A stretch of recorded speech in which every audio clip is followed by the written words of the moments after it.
Good morning बच्चों, विद्या learning classes में आप सभी का स्वागत है। बच्चों, हम लोग हिंदी शिक्षण पेडागोजी का अध्ययन कर रहे थे, जिसमें मैंने आप लोगों को 10 पॉइंट बताया था। बच्चों, एक लैंग्वेज टीचर होने के नाते जो हमारा मुख्यतः रोल होता है वो होता है बच्चों को प्रतिभाशाली बनाना, ठीक है, जिससे हम उनके भाषा का अधिगम करा सके और भाषा का डेवलपमेंट करा सके। तो पिछड़े बालक या जितने भी पिछड़े के जितने भी बालक नीचे हैं, जैसे अधिगम असमर्थता बालक, वंचित वर्ग के बालक या आपराधिक किस्म के बालक जो होते हैं, या शारीरिक मानसिक रूप से जो विकलांग बालक होते हैं, उन बालकों को हमें पहला जो एक टीचर होने के नाते जो रोल होता है वो ये होता है कि इन बच्चों को हमें क्या बनाना है, प्रतिभाशाली बनाना है। ठीक है, अगर इनमें से कुछ बच्चे, ज़रूरी नहीं है कि सभी बच्चे क्या प्रतिभाशाली ही बालक बन सकेंगे, तो अगर पहला जो मुख्यतः ये रोल है कि हमें इन्हें क्या बनाना है, प्रतिभाशाली बनाना है। ठीक, अगर प्रतिभाशाली नहीं बन पाते हैं तो अब हमें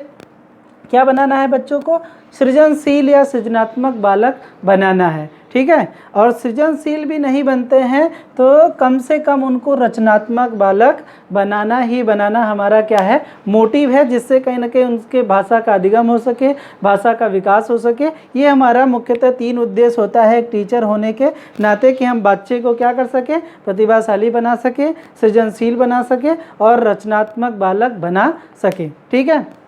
जिसके बनाने के लिए जो हमारा महत्वपूर्ण रोल होता है समावेशी शिक्षा का, इसको हम लोग इंक्लूसिव एजुकेशन बोलते हैं, इसको समावेशी शिक्षण जो कि इंक्लूसिव टीचिंग बोलते हैं, और इंक्लूसिव टीचर। ठीक है, देखिए समावेशी शिक्षा होता क्या है, इसका कहीं ना कहीं तात्पर्य आपको समझना पड़ेगा, जानना पड़ेगा कि ये समावेशी शिक्षा है क्या। अगर आप लोग बहुत सारी किताबों में देखे होंगे, पढ़े होंगे, जानते होंगे, कहीं ना कहीं अगर एक शब्द में बात किया जाए तो सबका साथ सबका विकास ही क्या है, समावेशी शिक्षा है। ठीक है, हम जब समावेशी शिक्षा के अंतर्गत जब हम शिक्षण करते हैं तो एक टीचर का मुख्य मोटिव ये होता है कि बच्चा चाहे जिस वातावरण से आए, चाहे वो हिंदू हो, मुस्लिम हो, सिख हो, ईसाई हो, चाहे जिस जाति का हो, या कह लीजिए कि हिंदू आपका यादव हो, कुर्मी हो, जनरल किसी भी कैटेगरी से कहीं ना कहीं आता हो, हमें क्या है, सभी को एक समान शिक्षा प्रदान करना है। हमें लिंग में भी भेदभाव नहीं करना है कि ये लड़का है तो ये लड़की है तो इसको अलग से एक्टिविटीज़ कराने की बात की जाए, ऐसी कोई प्रक्रिया नहीं की जाती। हम सभी को क्या करते हैं, एक समान रूप से शिक्षा देने की बात इंक्लूसिव एजुकेशन के अंतर्गत कहीं ना कहीं बात करते हैं। ठीक है,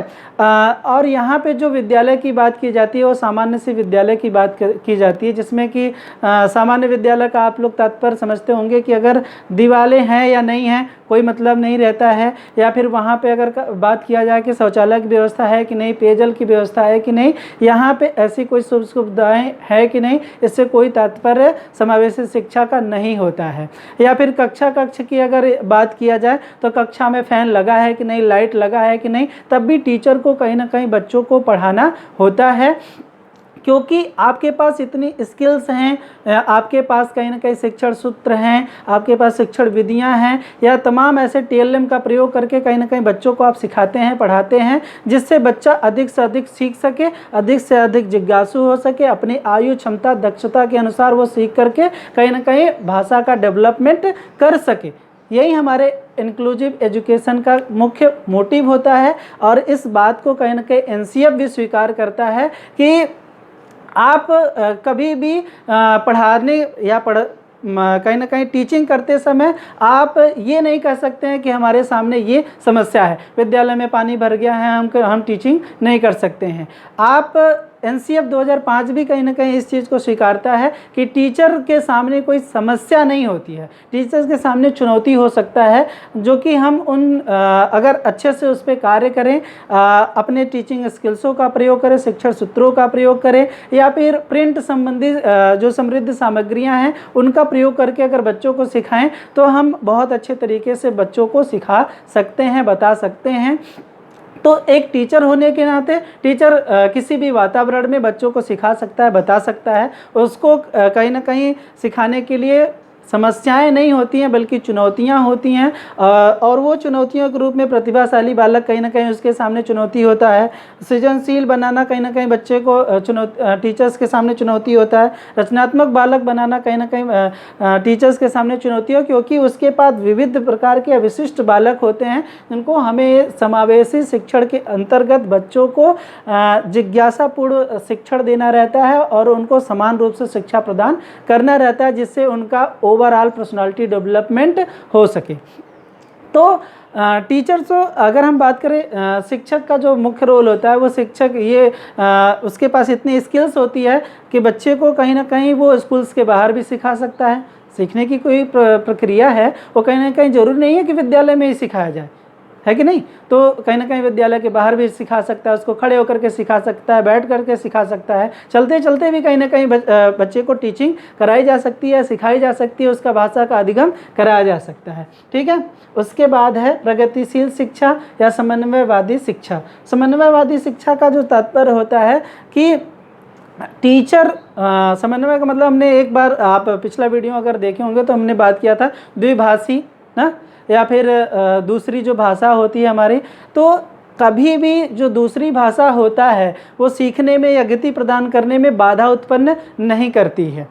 ठीक है। वो हमेशा क्या होता है, एक भाषा दूसरे भाषा को सीखने में या सिखाने में कहीं ना कहीं सहायक सिद्ध होता है। अगर मैं बात करूं, एक शब्द आता है कि आप पहले उसी को अच्छा चर्चा कर लेते हैं। एक शब्द मान लीजिए हिंदी में आता है खर्च ना, और गणित में यही चीज़ आया व्यय के रूप में ना। तो आप यहाँ पे ये नहीं कह सकते हैं कि बच्चों हमको खर्च का तो पता है और व्यय का नहीं पता, क्योंकि आपको टीचर होने के नाते क्या होना चाहिए, समन्वयवादी शिक्षा होनी चाहिए। आप दूसरे भाषाओं का भी ज्ञान कहीं ना कहीं रखते हैं, तो बच्चों को दूसरे विषय से भी कोरिलेट करके बताना पड़ेगा कि बच्चे हिंदी में जो हम कहीं ना कहीं 10 रुपया लेकर जाते हैं किसी सामग्री को खरीदते हैं जब, तो वो हमारा जो खर्च करते हैं उसको हम जो सामान खरीदते हैं उसको हम क्या कहते हैं, खर्च कहते हैं ना। अब वही चीज़ हम गणित में भी कहते हैं कि जो सामग्री को खरीदने में हमारा जो पैसा लगता है उसी को हम क्या कहते हैं, व्यय कहते हैं। ये आपको कहीं ना कहीं दूसरे विषय से भी, जैसे हम इतिहास को भूगोल से,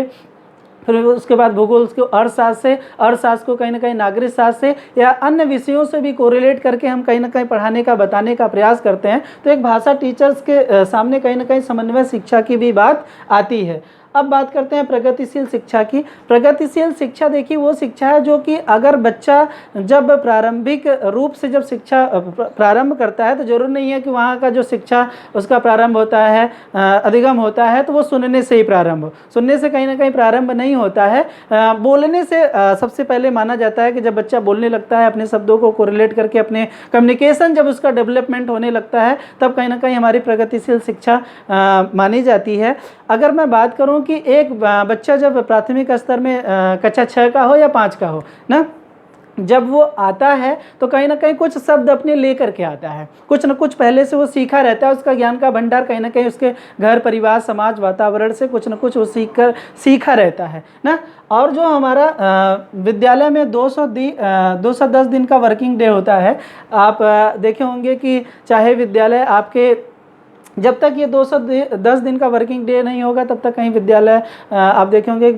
विद्यार्थियों का परीक्षा मूल्यांकन नहीं किया जाता है, क्योंकि आपको साल भर में कुछ भी पड़ जाए, सूखा पड़ जाए, बाढ़ पड़ जाए, या फिर ऐसी बहुत सारी आपदाएं पड़ जाएं, फिर भी आपको क्या करना है, 210 दिन की कक्षाएं लेनी ही लेनी है। अगर किसी कारण ऐसे बस आता है समस्या, तो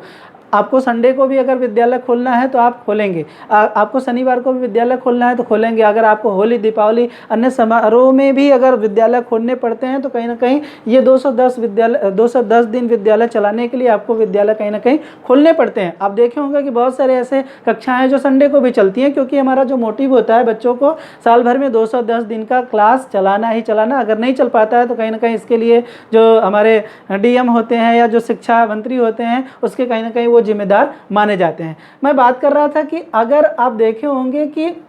मान लीजिए 210 दिन का ये विद्यालय हमारा वर्किंग डे है, उसमें से बच्चा 150 दिन आया है, 210 दिन में से ये 150 दिन बच्चा आया है, और अपने साथ मान लीजिए उसने क्या किया है कि 50 तक गिनती सीखा था पहले ना।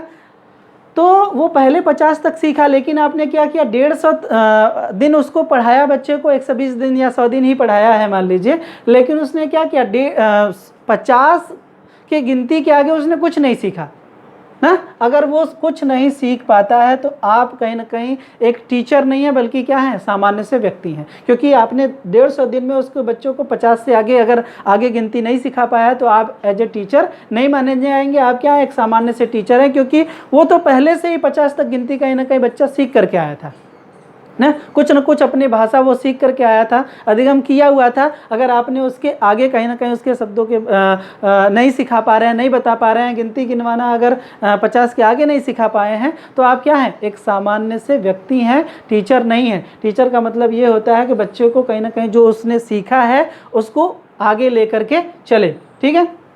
जब वो आगे लेकर के चलता है तो ऐसे बच्चों को क्या चाहिए, अनेक अवसर चाहिए, है कि नहीं। क्योंकि बच्चे क्या होते हैं, उनके अंदर कहीं ना कहीं सीखने के लिए हम एक तरीके से नहीं सिखा सकते हैं, क्योंकि उनके अंदर विविधताएं हैं, व्यक्तिगत भिन्नताएं हैं ना। तो उनको बच्चों को सीखने के लिए क्या चाहिए, अलग तरीके से अवसर चाहिए, या अलग अलग गतिविधि कराते हैं, या विभिन्न प्रकार के अवसर देते हैं जिससे बच्चे कहीं ना कहीं सीखते हैं, या विविध प्रकार से हम उनको सिखाने का प्रयास करते हैं, विविध ढंग से सिखाते हैं, या अलग अलग तरीका कराते हैं, या क्रियाकलाप कराते हैं, या पाठ्य सहगामी क्रिया कराते हैं। कहने का तात्पर्य यह है कि जब बच्चा, अब देखेंगे समावेशी शिक्षा में भी हम बात करते हैं, या फिर यहाँ पे जब हम बच्चा सीख नहीं पाता है ना, तो टीचर्स का रोल ये होता है कि उसको ऐसे वातावरण में सिखाए या फिर ऐसी तमाम प्रकार की एक्टिविटीज़ करवाए जिससे वो कहीं ना कहीं अधिक से अधिक बच्चा सीख सके। तो अलग अलग का तरीका, जैसे कि बच्चा ज़रूरी नहीं है कि एक ही तरीके से जिस आप पारंपरिक रूप से सिखा रहे हैं उसी तरीके से सीखे। वो हो सकता है कि आप ऐसे प्रिंट सामग्री का प्रयोग करिए जिससे वो सीख सके, जिसे हम TLM कहते हैं, टीचिंग लर्निंग मटेरियल का प्रयोग करिए, या फिर आप ग्लोब का प्रयोग करिए, मानचित्र का प्रयोग करिए। सहायक सामग्री बहुत सारे हैं, चाहे आप वीडियो विजुअल करते हैं, ऑडियो विजुअल एड्स का प्रयोग करते हैं, जिसकी सहायता से वो सीख रहा है। तो आप तमाम जो तरीके या गतिविधि करते हैं जिससे कहीं ना कहीं बच्चा सीखता है या विविध पूर्ण ढंग से सीखता है, तो बच्चे को सिखाने के लिए टीचर्स के पास बहुत सारी ऐसी सामग्रियां होती हैं जिसके आधार पे बच्चों को सिखाया जा सकता है, बताया जा सकता है। तभी कहीं ना कहीं बच्चों का प्रगतिशील शिक्षा हो सकती है, उसका समावेशी शिक्षण कहीं ना कहीं कंप्लीट हो सकता है, और हम बच्चे के जो व्यक्तिगत विभिन्नताएं हैं उनको कहीं ना कहीं दूर किया जा सकता है। ठीक है, फिर इसके सीखने के लिए हम जो वातावरण है हमारा, या कह लीजिए कि वातावरण को हम पर्यावरण कहते हैं, इन्वायरमेंट कहते हैं ना, या परिवेश कहते हैं, या प्रिट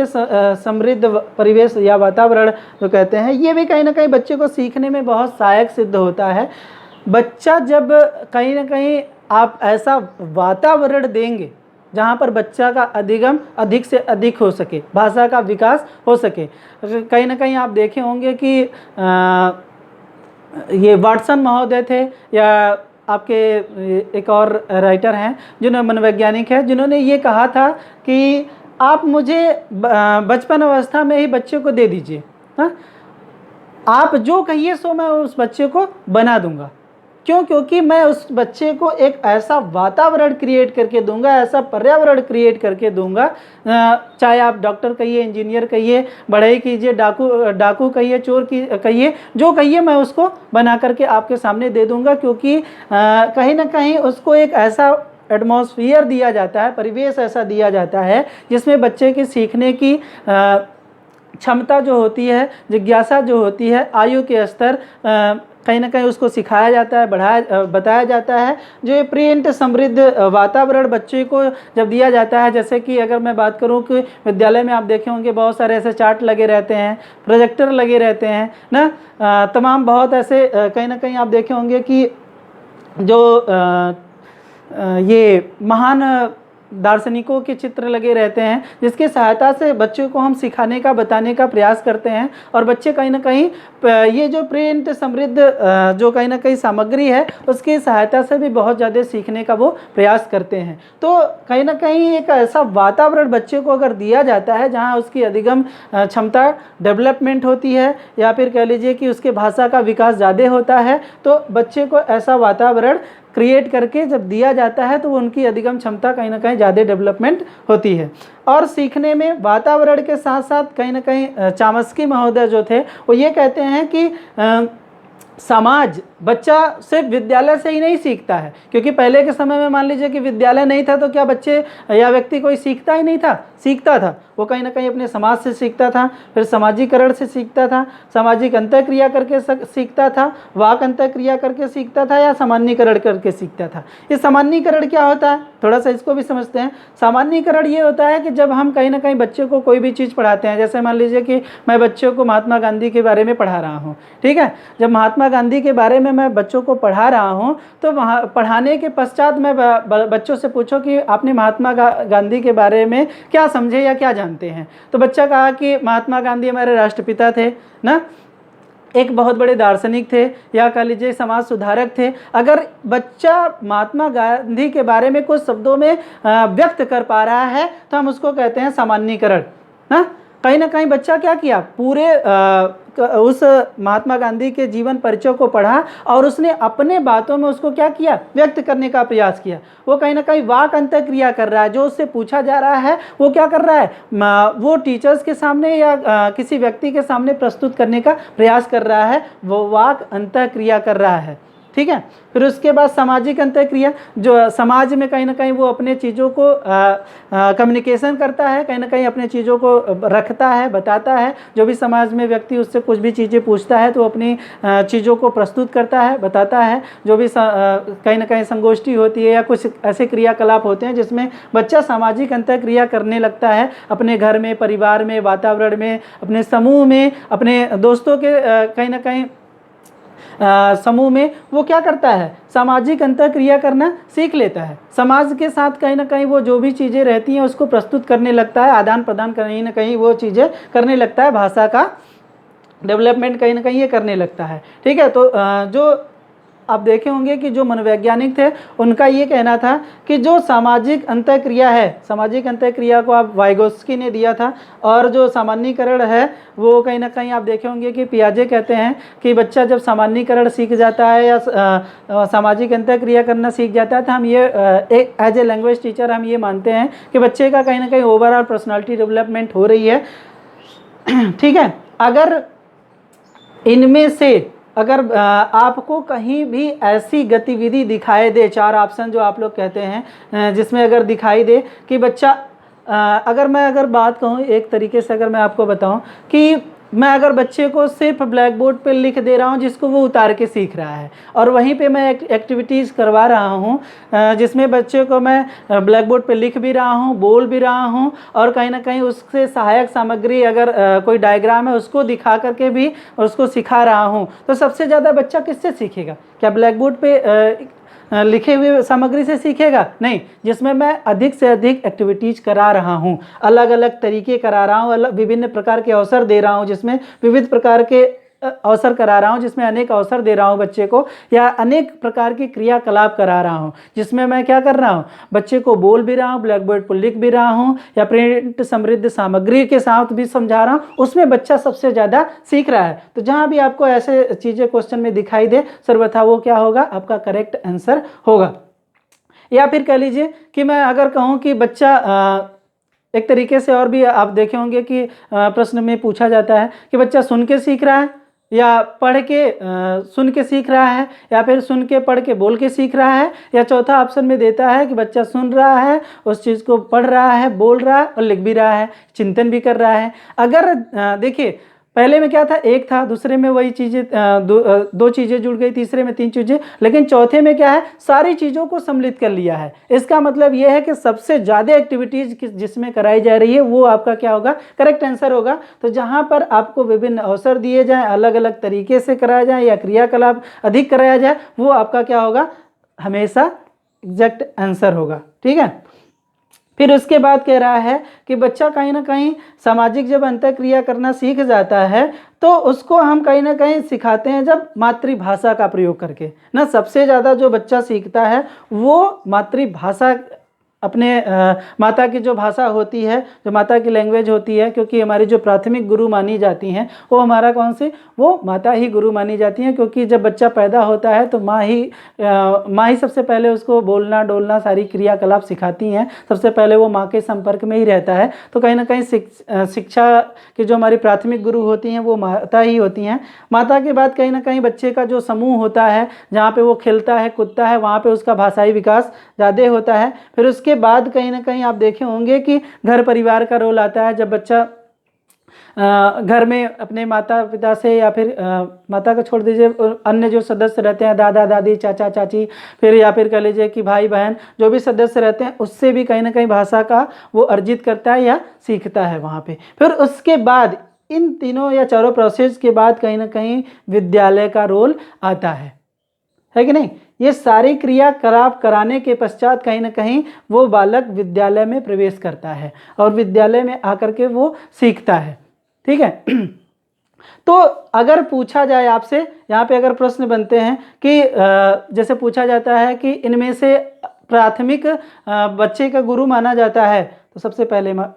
माता मानी जाती हैं। फिर यहीं पे प्रश्न पूछता है कि बच्चे को सर्वाधिक सीखने का अवसर दिया जाए या सबसे ज़्यादा किसमें सीखता है, तो सबसे ज़्यादा वो मातृभाषा में सीखता है। फिर होता है जैसे इसी में अगर एक प्रश्न और पूछा जाए कि बच्चा की लीडरशिप की भावना डेवलपमेंट होती है, इनमें से चारों ऑप्शन या पांचों ऑप्शन दे दिया जाए तो लीडरशिप की भावना जो होती है बच्चे का खेल के मैदान से डेवलपमेंट होती है। तो कहीं ना कहीं आप देख रहे होंगे कि जो ये सब शब्द आप यहाँ पे लिए गए हैं वो आपके प्रश्नों में निहित होते हैं। तो इसका एप्लीकेशन कैसे किया जाएगा ये आपको आगे जैसे भी आपका ये पूरा पॉइंट ख़त्म हो जाता है मैं आगे बताऊंगा। तो जो विद्यालय का रोल होता है, यहाँ पे ये बता देते हैं थोड़ा सा।